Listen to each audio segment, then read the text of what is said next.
আমার করে ভিক্ষা দিবেন?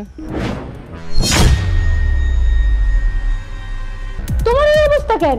তোমাকে দেখতে হবে কেন ভিক্ষুকের মতো লাগতেছে। তোমার পোশাক আশাক কোথায়? স্যার ওইরের মাছ বুঝেননি 2 থেকে 2.5 কেজি ওজন হয়ে গেছে। এবার চিন্তা করছি এখন 100 মন মাছ বাইরে বিক্রি করে দিব, করে দিলে আমি কিছু টিয়া হাইতে না দিব, বুঝুন না? না না না, এখন কোনো মাছ বিক্রি করা দরকার নাই। যখন 4 থেকে 5 কেজি হবে তখন সব একবার বিক্রি করে দিও। আচ্ছা ঠিক আছে, আপনি জিয়ান করবে নিয়ে নারি। স্যার আমার করে ভিক্ষা দিবেন?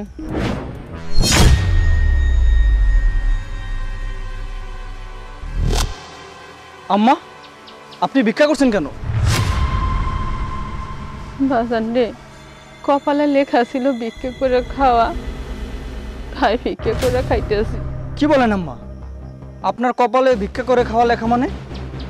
আপনার ছেলের কোটি কোটি টাকা, 3-4টা ফ্যাক্টরি, হাজার হাজার শ্রমিক কাজ করে, আর আপনি বলছেন আপনার কপালে লেখা ভিক্ষা করে খাওয়া? বাজান রে, যা আছে সব তো ভোলা গো, আমার তো কিছু নাই। জীবনের তাগিদে ভিক্ষা করে বেড়াই, নিজের পেটের খিদা তো মিটান লাগবো। আমার কাছের কি কম, আমার বেটার বউ আমার বাড়িতে বাইর করে দিছে। আমার পোলারা কিছুই কয় নাই। তুমি জামাই মানুষ, কেমনে কই? মানুষে বাড়ি বাড়ি কামে গেছি, মানুষ খারাপ কথা কয়, কুদৃষ্টিতে তাকায়, তাই পেটের তাগিদে বাবা ভিক্ষা করে বেড়াইতেছি। স্যার আনের হোর বাইরে এত টাকা পয়সা থাকা সত্ত্বেও আনের শালার বউ আনের হয়রে এইভাবে বার করে দিছে।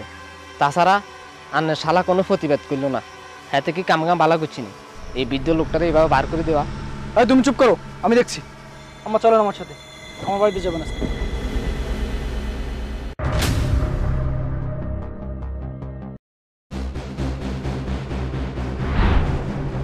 শেফা, শেফা, কই তুমি? দেখো কাকে নিয়ে আসছি। মা, তোমার এই অবস্থা কেন? তোমাকে দেখতে হবে কেন ভিক্ষুকের মতো লাগতেছে। তোমার পোশাক আশাক কোথায়? ভিক্ষুকের মতো লাগছে না, তোমার মা ভিক্ষা করছে, আজকে আমার কাছে ভিক্ষা চাইছে। তুমি তোমার জামাইয়ের কাছে ভিক্ষা চাইছো? মা, জামাইয়ের কাছে ভিক্ষা চাও না তো কি করবো? পেট তো আর মানে না, শুধুমাত্র পেটের খিদা মিটানোর জন্য রাস্তা রাস্তায় ভিক্ষা করতেছিলাম। হঠাৎ করে জামাইয়ের সামনে পড়ে গেছি, জামাইয়ের কাছেও ভিক্ষা চাইছি। মা, আমার ভাইরা তো কোটিপতি, তাদের টাকা পয়সা অর্থ সম্পদ কোনো কিছু অভাব নেই, আর তুমি কিনা রাস্তায় এসে তোমার জামাইয়ের কাছে ভিক্ষা চাইছো? সত্যি কথা বলতে কি, তোর ভাবি আমার বাড়িতে বাইর করে দিছে। তোর বাইরে সব দেখাও চুপ করেছে, কোনো প্রতিবাদ করে নাই। এখন আমি কই যাবো, কি করবো, কি খাবো? তাই পেটের খিদা মিটানোর জন্য রাস্তা রাস্তা ভিক্ষা করতেছিলাম। কি ওই ফকিন্নির মায়ের এত বড় সাহস, ও আমার মায়ের বাড়ি থেকে ঘর ধাক্কা দিয়ে বের করে দেয়? হ্যাঁ, দাঁড়াও, আমি বাড়িতে যাইয়া লই, যাইয়া ওরে আমি বাড়ির ঘর ধাক্কা দিয়ে বের করে দিব, নাহলে আমার নাম শেফানা। বাহ, চমৎকার। তোমার ভাবি যখন তোমার মাকে বাড়ি থেকে বের করে দিয়েছে, এখন খুব খারাপ লাগছে, তাই না? সেদিন যখন আমার বাবাকে বাড়ি থেকে বের করে দিয়েছিলে তখন আমার কেমন লাগছিল? বাইরে করতেছি, বাইরে বাইরে করতেছি, অসহ্য যন্ত্রণা। ছেড়ে দাও। চুপ! কে বাবা ছেড়ে দিমু? হ্যাঁ, বাবার জন্য দেখতেছি দরদ একবার উতলে পড়তেছে, ওয়ের জন্য তো দরদ উতলে পড়ে না। হ্যাঁ, যেদিন থেকে এই বাড়িতে এসেছি সেদিন থেকে তোমরা আমাকে চাকরানির মতো করে খাটাচ্ছ। এই, আমি কি তোমার বাবার বান্দি?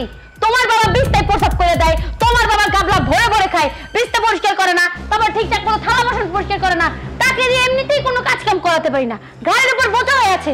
দেখো, আমি কিন্তু এই বাড়ির চাকরানি না, বুঝতে পেরেছো? আমি কোনো কাজ কাম করতে পারবো না। তাই বলে বাবার সাথে এই ধরনের ব্যবহার করবে তুমি? উপায় না, বইয়ের জন্য কোনো দরদ নাই, বাবার জন্য দেখি দেখুন দরদ উতলে পড়তেছে। হ্যাঁ, তোর বাবার সাথে কেমন ব্যবহার করতেছি? তোমার বাবার জন্য যদি এতই দরদ উতলে পড়ে তাহলে বউ রাখতে হবে না, বাবাকে নিয়েই থাকো। আমি আমার বাবার বাড়িতে যাচ্ছি। না না না বউ, তুমি এমন করে বলো না। তুমি যদি বাবার বাড়ি চলে যাও তাহলে আমি থাকবো কেমনে? বৌমা, যেদিন থেকে তুমি এই বাড়িতে বউ হয়ে এসেছো সেদিন থেকে আমার উপর ভীষণভাবে অত্যাচার করতেছো। আমার পোলাটাও আমার কথা শোনে না, আমার সমস্ত সম্পত্তি জালিয়াতি কইরা মিথ্যা কথা বইলা আমার থেকে লিখে নিয়ে গেছো। এখন আমি এই অবস্থায় অসুস্থ শরীর নিয়ে কই যাবো বৌমা, কই যাবো? কোথায় আবার? বৃদ্ধাশ্রমে? হ্যাঁ, এতদিন আমাদের ঘাড়ের উপর বোঝা হয়েছিলেন। আমি খুব কষ্ট করে আপনার সাথে এতদিন বোঝাপড়া করে থেকেছি, কিন্তু এখন আর আমার পক্ষে সম্ভব না। দেখো, যাও এক্ষুনি তোমার বাবাকে নিয়ে বৃদ্ধাশ্রমে রেখে আসো। আর যদি বৃদ্ধাশ্রমে না রাখো, বুঝতেই তো পারছো, বাবার বাড়িতে একবার যদি চলে যাই না, ডিভোর্স পেপার পাঠিয়ে দেবো বলে দিলাম।